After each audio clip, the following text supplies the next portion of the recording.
Joyeux Pessah, dans la Gada de Pessah, on nous dit qu'il y a 4 enfants qui sont assis à la table du Seder. Et chacun d'eux, il a ses questions. Le premier des enfants, c'est le Chacham, le sage. Et lui, il a une question. Et la Gada nous dit, Chacham Maou Omer, le sage, qu'est-ce qu'il dit?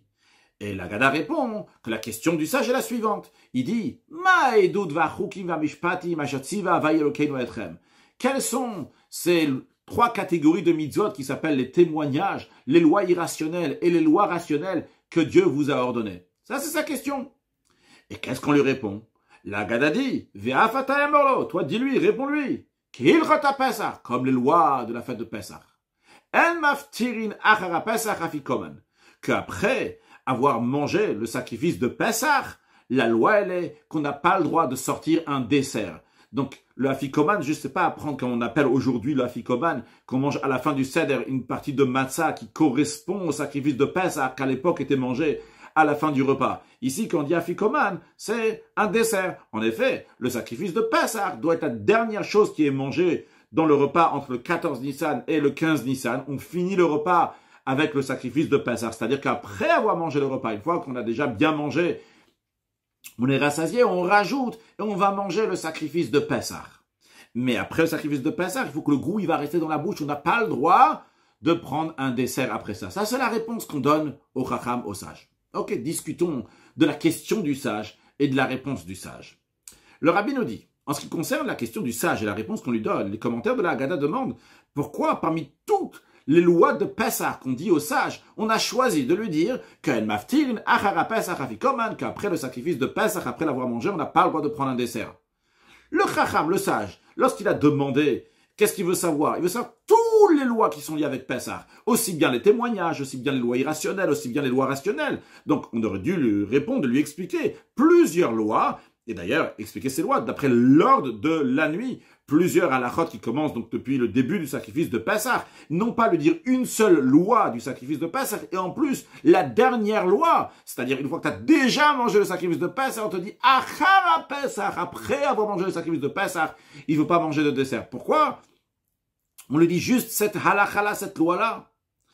Encore une question, le rabbi demande, c'est quoi cette question-là du chacham du sage? Si cet enfant-là, c'est un enfant comme la Torah l'appelle, donc il est chacham, qui est sage, eh bien, lui-même, il connaît les lois. Et vu qu'il connaît les lois de la Torah, quelle est son intention en demandant Maïdout, quels sont les témoignages, quelles sont les lois rationnelles et irrationnelles? Mais il les connaît, c'est un chacham, c'est un sage. Alors, on aurait pu répondre que, vu que la nuit du Seder, il faut tout faire en forme de question-réponse. Comme on le voit dans la loi, que quelqu'un qui n'a pas d'enfant, eh bien, c'est sa femme qui va lui demander la question. Il va demander Manishtana, Allah el Azemi Kol Alelot, et que lui, après, il va donner une réponse. Encore plus que ça, quelqu'un qui n'a pas de femme, eh bien, il se demande à lui-même, il dit Manishtana, quelle est la différence de cette nuit-là de toutes les autres nuits? Et après, il va se répondre. Il faut faire tout en forme de question-réponse. Donc, on aurait pu dire que c'est ça la question du sage. C'est vrai, c'est un chacham, c'est un sage, et c'est vrai, il connaît toute la Torah, mais la raison pourquoi il demande, c'est parce que c'est l'ordre des choses ce soir-là, ce soir du Seder, il faut demander des questions. Le rabbi dit, c'est pas suffisant pour répondre. Pourquoi le chacham demande la question, mais il doute bien que la Torah l'appelle un sage? Parce que, vu que la Torah, elle leur donne les questions et les réponses, donc des 4 catégories d'enfants, et parmi ces 4 catégories d'enfants, celui qui est le plus haut, c'est le sage. Alors, quand il demande sa question, dans la question même, ma et doute, c'est pas juste pour demander une question. Dans la question même, on est en train de nous faire une allusion ici, que c'est une question, donc une question qui a un niveau très très haut. Et particulièrement, d'après ce qu'il était dit dans les écrits, il est écrit dans les écrits du Harizal, que les 4 garçons correspondent aux 4 mondes de Hatzilut, Bria, Yetzira, Sia, c'est les 4 mondes spirituels. Et le premier de ces mondes-là s'appelle le monde de Hatzilut. Et le Chacham, le sage, correspond à ce premier monde spirituel qui s'appelle le monde de Hatzilut. Donc, vu l'importance et la grandeur de ce chacham, de ce sage, c'est sûr que dans la question de ce sage, on trouve en allusion ici la question la plus haute qu'il peut y avoir. Et la réponse qu'on donne au sage répond à ces questions-là. Alors, le rabbi, après avoir posé l'idée qu'on est obligé de dire que la question du sage, c'est une très très bonne question, et que la réponse en lui disant « En maftir lacha Pesach afikoman » qu'après le sacrifice de Pesach, on n'a pas le droit de manger un dessert, il y a ici quelque chose de très profond. Et dans ces cas-là, les questions sont les suivantes. Premièrement, quelle est la grande sagesse, la profondeur dans la question du sage Quels sont les témoignages, les 3 catégories de mitzvot que Dieu vous a ordonnées? Ça, même quelqu'un qui n'a pas étudié grand-chose, qui a peu de connaissances dans Torah et mitzvot, il peut demander cette question. Deuxième question, le rabbi nous dit, quelle est la profondeur dans la réponse qu'on est en train de dire ici? Qu'après le sacrifice de Pessah, on ne peut pas manger un dessert. Et troisième question, le rabbi dit, c'est écrit clairement dans la Mishnah. Et déjà, il y a écrit dans Pirkei Avot que quand on a 10 ans, on étudie la Mishnah. Et tout celui qui a pris les Mishnah, tu sais, il y a une Mishnah qui dit que qu'après le sacrifice de Pessah, on n'a pas le droit de prendre un dessert. Quelle est la grandeur, l'information qu'on est en train de lui donner? Alors, le rabbi va nous donner l'explication tout d'abord en nous disant que le sage, comme on vient de le dire, il correspond au monde le plus haut qui s'appelle le monde de Hatzilut. Dans le monde de Hatzilut, c'est un monde dans lequel il y a une annulation totale, une soumission totale à Dieu, ce qu'on appelle un bitul bimtsiut, que toute la metziut, toute l'existence de la personne est annulée. C'est d'ailleurs, ça correspond aussi à l'idée de la chokhma, chacham, le sage, qui est chokhma, la sagesse. La sagesse, en hébreu, ça écrit chet, chaf, mem, he, et quand on prend le chet, chaf, on l'inverse, ça fait koach, koach veut dire la force, et après mem, he, c'est ma, ça veut dire, ma c'est quoi? Il y a rien du tout ici. Comme l'expression que Moshe Rabbeinu il a employée lorsque il voulait dire au peuple juif, on n'y est pour rien, il dit, nachnouma, qui sommes-nous, on n'est rien du tout dans l'affaire. Donc ça c'est le koach ma. Donc ça se trouve dans le monde de Hatzilut. Dans ce monde-là, il y a une annulation totale à Dieu. Et celui qui est au niveau de cette annulation totale, il est appelé chacham, il est appelé sage. Donc le sage, il a une annulation totale à Kadosh Baruch Hu. Et c'est justement la raison pour laquelle que le sage, vu que lui, il vit cette annulation totale à Dieu, il n'a pas de propre existence, il est soumis totalement à Dieu, alors chez lui, tous les mitzvot, tous les commandements sont de manière égale. Parce que comment on peut arriver qu'on a un sentiment différent dans une mitzvah ou dans une autre? C'est lorsque la personne, elle a sa propre existence. Il se ressent, il ressent ci, il ressent ça. Alors il y a une différence dans les mitzvot. Les mitzvot qu'il comprend, qui sont rationnels et qu'on connaît leurs raisons. Là, il a un plaisir, un plus grand plaisir que dans les mitzvot qu'il fait avec Kabbalatol, il reçoit le joug de Dieu. Dieu, il a dit, c'est un décret de Dieu, je dois le faire. Et là-bas, j'ai pas vraiment de goût. Mais dans l'autre, vu que c'est là, je comprends, j'ai un goût. Ça, c'est quelqu'un qui a ses propres sentiments. Et lui, cette personne-là qui a ses propres sentiments, qui se met en avant, qui a sa médecine de sa propre existence. Alors lui, il a différentes catégories de mitzvot. Il a des mitzvot qui sont chukim, il a des mitzvot qui sont edut, il a des mitzvot qui sont mishpatim. Les chukim, c'est les lois qui n'ont aucune logique, on ne peut pas du tout comprendre. Après, il y a les edut, donc les témoignages, qui sont des mitzvot qu'on peut comprendre. C'est-à-dire que de soi-même, on ne les aurait pas compris qu'il faut les faire. Mais une fois que la Torah nous a dit de les faire, eh bien, on peut comprendre qu'il faut les faire. Je donne un exemple, le rabbi ramène pas ça dans la sikha, mais par exemple, le Shabbat, on n'aurait pas décidé de pas travailler du vendredi soir jusqu'à samedi soir. Mais Dieu, il a dit, écoute, j'ai travaillé pendant 6 jours, le 7e jour, je me suis reposé. Toi aussi, travaille 6 jours, le 7e jour, tu vas te reposer. Ça, c'est un exemple donc pour les edot, pour les témoignages. Puis nous avons donc les mishpatim, les lois qui sont rationnelles, c'est les mitzvot, que le cerveau lui-même oblige à faire. Comme le sage dit, que si la Torah n'avait pas été donnée, le Rabbi Rachab rajoute de l'expression d'ailleurs chas v'shalom, si la Torah chas v'shalom n'avait pas été donnée, on aurait appris la pudeur d'un chat, on aurait appris ne pas voler d'une fourmi. Donc ça, c'est comme quelqu'un, il ressent sa metziut, son existence. Alors à ce moment-là, il a différents sentiments, différentes approches à chaque mitzvah. Mais lorsque quelqu'un il est comme le chacham, le sage, le bitul bimtsiut, une annulation totale, le niveau du monde d'Hatzilut, eh bien, dans ce moment-là, il n'y a pas de différence s'il comprend oui, s'il comprend pas. Tous les mitzvot, il les accomplit parce que Dieu, il a dit de les faire. Et même à ce moment-là, il a aussi un plaisir. C'est quoi son plaisir? Le mitzvot, c'est Akadosh Baruch Hu qui a dit de le faire. C'est la volonté de Dieu, même s'il comprend pas du tout, c'est un chok. Mais il a un plaisir de faire ce qu'Akadosh Baruch Hu a dit de faire. Et comme l'expression que l'Admor Azakan dit dans l'Écoute Torah, que si Dieu nous avait dit de couper du bois, c'est-à-dire que si Dieu nous avait dit va couper du bois, on aurait fait ça avec la même vitalité, avec la même énergie, comme on a accompli la mitzvah de mettre et tefillin, ou quelque chose similaire à cela. Et ça, c'est l'argument du Chacham, ça, c'est la question du sage. Il dit, c'est quoi ça? D'où ça vient ça que vous faites des différences? Ça, c'est une mitzvah, un témoignage. Ça, c'est une mitzvah qui est rationnelle. Ça, c'est une mitzvah qui est irrationnelle. Pourquoi? Pourquoi partager ces mitzvot en différentes catégories? Lui, le chacham, bitul bimtsi ou de l'annulation totale. Il dit, il y a pas de différence. Chaque mitzvah, il y a un seul point. Il y a que ça qui m'intéresse. C'est on est en train d'accomplir la volonté de Dieu. Point. C'est tout. Ça m'intéresse rien d'autre. Encore plus que ça, le rabbi dit. La question du chacham n'est pas seulement pourquoi vous faites des différentes catégories dans les mitzvot. Donc ça, il y a des mitzvot que vous comprenez, des mitzvot que vous ne comprenez pas, tout c'est la volonté de Dieu. Mais même en ce qui concerne les chukim, les lois qui sont irrationnelles, là-bas aussi, le sage, il a aussi une question sur ça. Le sage, lui qui est bitul b'mtsiout, une annulation totale à Dieu, donc le niveau du monde d'Atsilut, il dit même l'expression qu'on dit chukim, c'est des lois qui sont irrationnelles, n'ont pas lieu. Qu'est-ce que ça veut dire chukim, des lois irrationnelles? C'est comme le sage dit, chukah hakati. Dieu il a dit, j'ai fait un décret xera gazati, t'as pas le droit d'y penser, t'as pas le droit de remettre en question. Mais le sage il dit, un instant, c'est qui peut penser à remettre en question? C'est quelqu'un qui pense, oh, je suis quelqu'un, je ne suis pas rattaché à mon maître, je suis quelqu'un d'autre. Et on lui dit, attention, attention, toi, t'excites pas, toi, ne remets pas en question quoi que ce soit. C'est pour ça qu'on dit, on l'avertit, tu vas la faire, Kabbalatol, reçois le joug de Dieu. Mais le Chacham, il dit, nous, on est annulé totalement. Il n'y a que le maître, il n'y a que le patron, il n'y a que Akadosh Baruch Hu. De la même manière que le maître, il ne va pas donner un ordre sur ses ordres, c'est-à-dire, fais ça, et attention, ne remets pas en question. C'est sûr, il a décidé de faire ça, il va faire ça. À la même manière aussi, le serviteur, un serviteur qui est vraiment annulé, il fait que partie du maître, il fait que partie donc de la Kadosh Baruch Hu. Un tel serviteur, il fait pas les lois parce que c'est une chouka, c'est on l'a forcé, kabbalatol.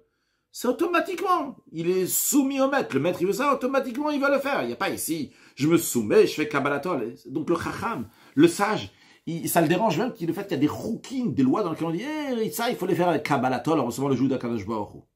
Et ça, c'est l'explication dans le sens profond de Chacham Maou Omer. Qu'est-ce que le sage il dit? Le sage, c'est le sage qui est dans chacun de nous. La Neshama, l'âme divine de chaque juif. Quand les niveaux qui s'appellent Tehoraï, qu'elle est pure. On sait que la Neshama, elle était dans le monde d'Atsilut, après dans Bria, dans Yetzira, dans Asiya, comme on dit, dans les brachot, dans les bénédictions qu'on fait tous les matins. On dit, Elokai Neshama Shenatatabi, l'âme que tu m'as donnée, Tehoraï, elle est pure. Le niveau qu'elle est pure, c'est quand elle est dans le monde d'Atsilut. Mais après, Ataverata, tu la fais passer dans le monde de Bria, dans le deuxième monde. Après, Atayetzata, tu la fais passer dans le monde de Yetzira, le troisième monde. Et après, Atanefartabi, après tu me l'as soufflé ici, dans ce monde, ici-bas, dans le monde de Asiya. Alors, la partie de la Neshama qui est Tehoraï, qui est pure, qui est dans le monde d'Atsilut, elle dit, c'est quoi ces catégories de mitzvot que Dieu vous a ordonnées? Pourquoi ici, il y a des différences entre une mitzvah et une autre? Il y a une différence entre Edut, Chukim ou Mishpatim que Dieu vous a ordonné. Une différence qui se trouve chez vous dans les mondes inférieurs, lorsque on est dans Bria, dans Yetzira, Siya, mais à notre niveau de la Neshama, quand elle est dans le monde de Atsilut, dans le niveau de Tehora, la source de la Neshama dit, mais chez nous, les mitzvot, c'est un niveau beaucoup plus haut. Tous les mitzvot, ils sont bitul b'mtsiout, avec une annulation totale Hachem. Le mot ma qui veut dire qu'on n'est rien du tout. Avant de passer à la réponse qu'on donne au Chacham, le Rabbi rajoute entre parenthèses que de manière plus profonde, la question du Chacham va encore plus loin. Le mot ma, Chacham ma ou Omer, qu'est-ce qu'il dit? Ça fait partie aussi de la question du Chacham. Le Chacham, il se trouve dans le monde de Hatzilut, mais il a le désir d'arriver d'un niveau qui est encore plus haut que Hatzilut. Et dans le monde qui est, pas dans le monde, dans le niveau qui est plus haut de Hatzilut, parce que c'est pas un monde là-bas, le premier monde c'est Hatzilut, au-delà de ça, il n'y a même pas un ma. Ma, c'est qu'on dit, je m'annule totalement. Mais même l'expression de bitul b'mtsiout, que je m'annule totalement, ça montre qu'il y a une metsiout, qu'il y a une existence. Cette existence-là, elle s'annule totalement. Ça, c'est le niveau de Hatzilut. Mais le Chacham dit, mais même ça, c'est pas compréhensible. Qu'est-ce que je fais là? Il faut que je vais à un niveau encore plus haut que Hatzilut. Il a un désir d'aller encore plus haut, dans un niveau dans lequel il n'y a pas de ma. Il comprend pas qu'est-ce que fait le ma qui représente le bitul de quelque chose. Quel bitul il doit y avoir? Il n'y a que Akadosh Baruch Hu à 100% ici. Et c'est la raison pour laquelle que le Chacham, le sage, il demande sa question aussi sur le niveau de ma. Il dit, je veux aller plus haut que ce niveau-là. Qu'est-ce que je fais ici à ce niveau-là? En tous les cas, on a compris de manière générale, la question du Chacham est la suivante. Pourquoi on fait différentes catégories de mitzvot? Tous les mitzvot, c'est Dieu qui a dit de les faire. Tu les fais parce que Dieu, il t'a dit, c'est la volonté de Dieu. Point, barre, c'est tout. Il n'y a pas de quoi discuter, que ça c'est une mitzvah comme ci, comme ça. Ça c'est quoi quand tu as tes sentiments à toi? Le Chacham représente l'annulation totale à Kadosh Baruch Hu. C'est ça qui veut que ça va s'exprimer dans tous les mitzvot. Et bien sur ça vient la réponse. Dit au Chacham, il y a des lois de Pesach. Pesach, c'est le saut. On fait un bond. On se dépasse, on saute au-delà de toutes les limites, au-delà de tous les ordres. Comme ça aussi était le dévoilement divin qui s'est passé la nuit de Pessah en Égypte. Nigla le melech malcha mlachim hakadosh baruch hu. Dieu s'est dévoilé. Quand on dit que Dieu s'est dévoilé, c'était birvodo ve'atzmo, Dieu lui-même. Donc quand on dit Dieu lui-même, c'est-à-dire non pas un niveau de divinité qui s'exprimerait dans un des 4 mondes de Hatzilut, Bria, Yetzira, Siya, comme il est écrit clairement que Dieu lui-même, pas un malach, pas un saraf, pas un chaliar, pas quelqu'un d'autre, Loacher, c'est 4 expressions qui représentent les 4 mondes de Hatzilut, Bria, Yitzia, Asiya, qui est un dévoilement divin. C'est pas ça qui s'est dévoilé à la sortie d'Égypte, c'était Dieu lui-même. Donc ça, c'est ce que nous avons d'un côté. Voyons où il est le sceau ici. Parce que ce Dieu lui-même, Birvodo Be'asmo, où est-ce qu'il s'est dévoilé? Dans un endroit le plus bas qui peut exister. Il s'est dévoilé dans Mitzrayim, l'Égypte, qui est appelée Ervata Aretz, la nudité de la terre. Une terre qui est remplie de Gilulim, qui est remplie de choses dégoûtantes, d'abominations, d'idoles, un endroit qui est très très bas. C'est pas juste qu'il est plus bas que le monde de Hatzilut. Le Chacham se trouve dans le monde de Hatzilut. Dans le 4e monde le plus bas, dans le monde de Asiya, là-bas se trouve le Racha, le mécréant, le 2e enfant. Mais même quand on parle du Racha, c'est un rachat qui est juif.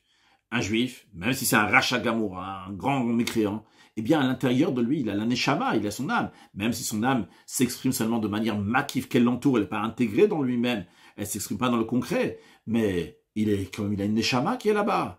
Pas seulement ça, pas seulement l'âme, mais aussi le corps d'un juif. Le corps d'un juif, il vient de Klipat Noga, d'une force divine qui s'appelle Noga, dans laquelle donc il y a une partie qui est bonne quoi qu'il arrive. Par contre, lorsqu'il s'agit de l'Égypte, ça représente les shalosh klipot atmeot, les gabres et des klipotes, des écorces, des forces divines qui sont totalement mauvaises. Ça fait partie donc ces 3 catégories de klipotes qui sont totalement mauvaises, et qui n'a pas de commune mesure avec un juif que même s'il se comporte mal, lui au moins il a la klipat noga, dans cette klipa, dans cette force, il y a aussi quelque chose de positif dans cela. Et donc Dieu il est en train de s'exprimer ici, dans un birvodo batzon, lui-même, Akadosh Baruch Hu lui-même, dans Mitzrayim, la nudité de la terre, dans un endroit qui est très très bas. Et quelle sorte d'impureté? Mlea Gilulim, qui est rempli de Gilulim. Quel Gilulim? Donc l'impureté de Avodazara, d'idolâtrie. L'idolâtrie qui est équivalente à tout le contraire de la Torah. On comprend donc qu'il y a un grand saut qui se fait ici. Il y a 2 extrêmes énormes. Il y a Birvodobat, sur l'essence de la Kadosh Baruch Hu, dans une terre qui est remplie d'idoles. Ça, c'est un diloug énorme. C'est un saut qui est énorme. C'est un très grand Pessah. Donc, le Rabbi ne parle pas juste ici du Pessah, du saut que Dieu a fait sur les maisons des Juifs. Mais le Pessah, l'idée de passer d'un extrême à l'autre, que Birvodobat, Dieu lui-même va venir dans Mitzrayim, la nudité de la terre. Donc, on voit qu'est-ce qui se passe à Pessah. Il n'y a pas de cèdre, il n'y a pas d'ordre. Alors, là, on aurait pu penser que vu que c'est diloug, vu qu'il y a un grand saut, alors il n'y a pas besoin du tout d'ordre, que du désordre. Seder va braga, faire de l'ordre, passer d'étape en étape, c'est le contraire d'un saut. Un saut, c'est on saute tout. Eh bien, justement, on dit, Racham, détrompe-toi. Non, non, non, non. C'est pas parce que c'est Pessah, c'est pas parce que c'est un diloug, c'est pas parce que c'est un saut, que c'est pour cela que maintenant, on va pas regarder les étapes et l'ordre des choses. Sache, Racham, sache, il y a Hilchot à Pessah, il y a des lois de Pessah.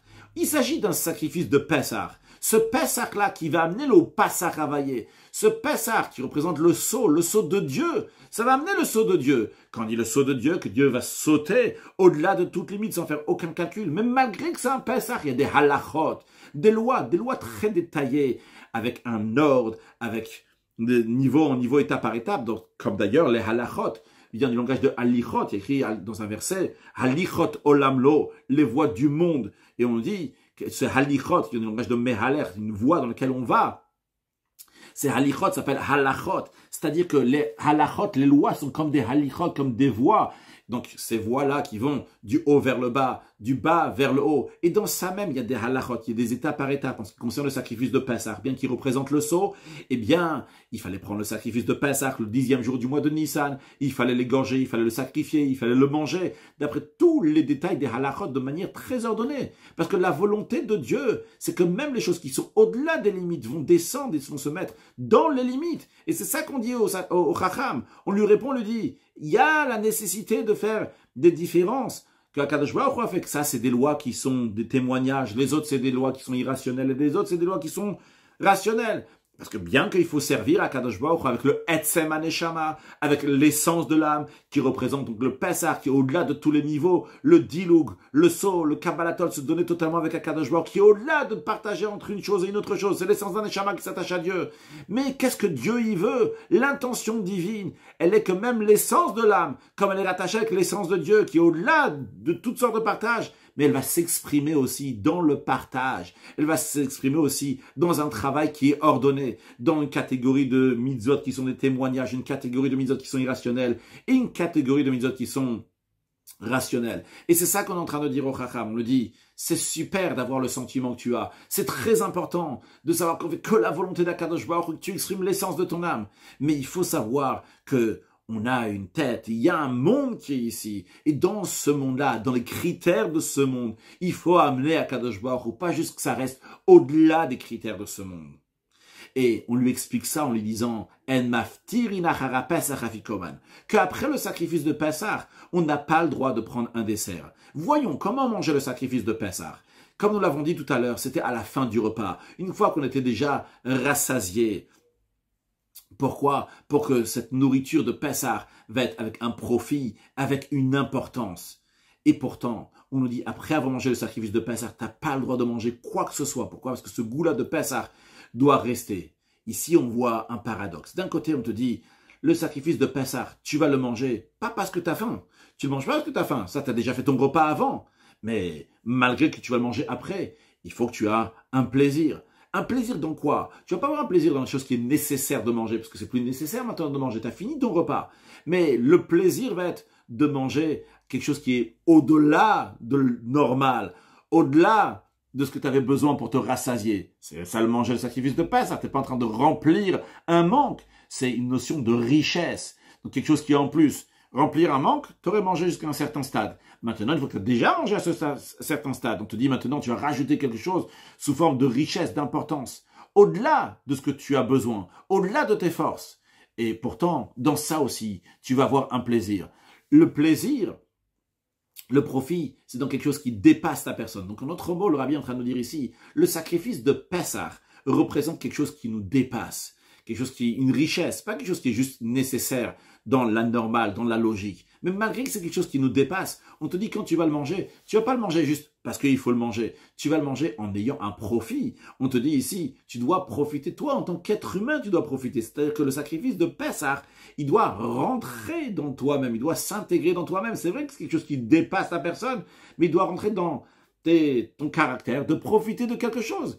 En autre mot, le rabbi nous dit que Kloma, c'est-à-dire que l'attachement de l'essence d'un Neshama à l'essence de Dieu, comme elle est au-delà de s'exprimer dans des forces intérieures de la personne, dans sa compréhension, dans ses sentiments, etc. Eh bien, justement, il faut la prendre et la faire rentrer dans les forces intérieures, commençant par la tête, par le cerveau. C'est la raison pour laquelle que Hachem, il exige que l'accomplissement des mitzvot ne veut pas être seulement de manière de édoter choukim, de manière que c'est tout à fait irrationnel, c'est uniquement parce que Dieu, il a demandé de faire. Dieu, il veut que les mitzvot, on le fait aussi avec des mishpatim, de les faire descendre dans le cerveau et d'éveiller dans le cerveau un goût, un plaisir, de la même manière que le sacrifice de Pessah qui dépasse la personne, qui est au-delà de ce qu'il va manger, qui exprime le mot Pessah, qui exprime quelque chose qui est au-delà. Eh bien, on va le faire rentrer dans notre corps en le mangeant, comme le rabbi nous dit qu'il y a des choses essentielles qu'il y avait dans le sacrifice de Pessah, c'est Achilata Pessah. Le sacrifice de Pessah est fait pour manger. Donc c'est-à-dire qu'on doit intégrer le sceau de Pessah, on doit l'intégrer de manière intérieure, qui va devenir de notre sang, de notre chair, et trouver un goût dans cela. Et après, on va rien manger d'autre. Pourquoi? Pour pas que le goût de Pessah va s'annuler, que le Pessah qui est au-delà de la compréhension. Et de nos jours aussi, qu'on n'a pas le sacrifice de Pessah, on mange de la matzah à la fin du repas, donc à la place du sacrifice de Pessah, même au début du repas, on mange de la matzah. Cette matzah, c'est michla de mehemnuta, c'est un pain de foi, c'est l'aïmouna, c'est au-delà de la compréhension. Eh bien ça donne aussi avec un plaisir, avec un goût. Alors l'idée que le rabbi nous dit ici, c'est que le chacham, il a une idée extraordinaire. Et il a raison, il a raison dans un certain sens. Il n'y a que Akadosh Baruch Hu, il n'y a que Dieu, il n'y a que la volonté de Dieu. Mais ce chacham-là, il ne fait pas rentrer Dieu dans la nature, il ne fait pas rentrer Dieu dans le monde. Et on le dit, sache que le Pessah, il faut le faire entrer dans les halachot, dans la lichot olam, dans les voies du monde, dans le cerveau, dans la compréhension. Reb Yoel Khan disait que la question du chacham, c'est le comportement du poïvéché. Un poïvéché chassid, il n'y a rien d'autre à part Akadosh Baruch Hu, il ne connaît rien du tout. Il a un kiff, il fait mitzvot, etc. Mais ce n'est pas lié avec le monde qui est autour de lui. Il ne faut pas faire intégrer ça dans le monde, dans la compréhension maximum, comme de manière Chabad Chochma Binadat. La réponse qu'on donne au chacham, c'est qu'il faut être comme un Chabad. Il faut être Chochma Binadat, il faut faire rentrer tout cet attachement-là qui est à Kadosh Baruch Hu, qui est extraordinaire, et que la personne peut vivre toute sa vie comme ça. Mais il faut la faire rentrer dans tous les critères de la vie, commençant donc par le sechel, par le cerveau, de prendre le Pessah, le au-delà du cerveau, l'essence d'un Neshama, le Kabbalatol, le Sudantou à Kadosh Baruch Hu, le faire rentrer, que ça va rentrer, prendre un goût aussi, que le corps aussi va participer, pas seulement en détournant certaines parties du corps, dit, ah, il n'y a pas ici de compréhension, il n'y a pas ici de sentiment, mais dans ta compréhension, dans tes sentiments, amène à Kadosh Baruch Hu, et comme ça, faire une dira betaton, une demeure à Dieu ici-bas, et accueillir Mashiach très prochainement, Pessah, Kacher, Vesamer.